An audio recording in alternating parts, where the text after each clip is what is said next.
Alors ici, c'est quels sont les plus grands risques. Ici, c'est qu'est-ce qu'il y a de plus utile pour éviter ces grands risques. De l'autre côté, c'est qu'est-ce que je peux faire. Et puis après, il y a des questions diverses.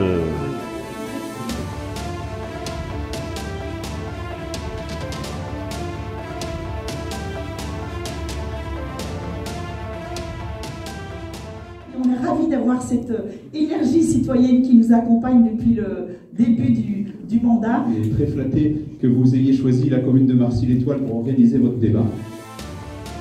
Malgré les beaux outils dont on dispose, que ce soit les armées pour la défense collective, que ce soit nos services de sécurité civile par exemple, au-delà de tout ça, la force et la résilience du pays reposent avant tout sur le fait que chaque citoyen s'engage à son niveau face à des situations extrêmes. On a l'impression que l'incertitude grandit, plus on a l'impression que les crises se multiplient, et plus, me semble-t-il, il faut raison garder, il faut qu'on garde notre autonomie conceptuelle. Être optimiste, parce que je pense qu'on a besoin d'optimisme quand même un petit peu. Mais aujourd'hui, la normale, c'est fini. En fait, la fin du pétrole abandonné bon marché signifie la fin de la possibilité de maintenir le système. La résilience, ça suffira pas. La résilience, ça ne nous sauvera pas. Il n'y a pas de résilience sans résistance. L'incertitude, c'est notre quotidien en fait. Nous affrontons l'incertitude, d'une part en nous préparant, mais en étant toujours dans cette capacité de mobiliser une intelligence collective. Chez nous, la dimension individuelle ne vaut rien. Soit on regarde les risques et on les commente et on panique, et dans le fond, on devient vachement anxieux parce qu'on considère qu'on n'y peut rien, soit au contraire, on les prend de manière très humble, on essaye de les comprendre, et c'est pour ça que nous sommes en train de porter un projet un peu particulier qui s'appelle le service national universel. L'objectif, il est simple, c'est de permettre à notre jeunesse de ne pas considérer que son avenir, eh bien, il est plombé par ces risques. J'avais une question pour vous, la ministre. Le rendre obligatoire, est-ce que c'est vraiment une bonne chose? Aujourd'hui, nous n'avons plus de lieu de l'éducation permanente et populaire. On a laissé se créer une zone de mondialisation.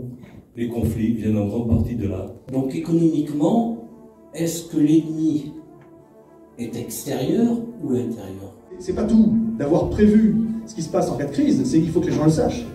Il faut communiquer, il faut une véritable culture de risque. Il n'y en a pas en France, ou quasiment pas. C'est un véritable problème.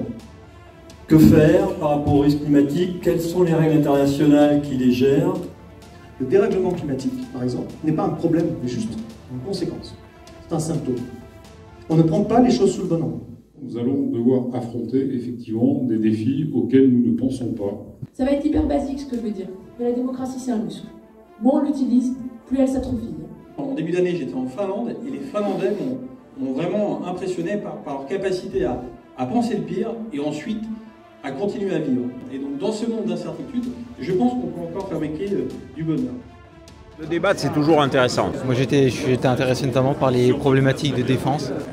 C'était une excellente soirée avec des gens très compétents. Et c'est ce qui est bien aussi, c'est d'avoir plusieurs points de vue différents, qui s'opposent même entre les intervenants, qui ne sont pas forcément d'accord, etc. Il n'y a pas de réponse miracle, on sait que c'est des problématiques complexes, donc forcément on ressort avec d'autres questions. Il va nous arriver des choses pas faciles. J'essaie de rester optimiste dans tous les cas, oui. On débat et on échange des idées, même s'il n'y a pas de réponse, ça ne veut pas dire que ce n'est pas constructif. Je propose qu'on continue ce type de débat.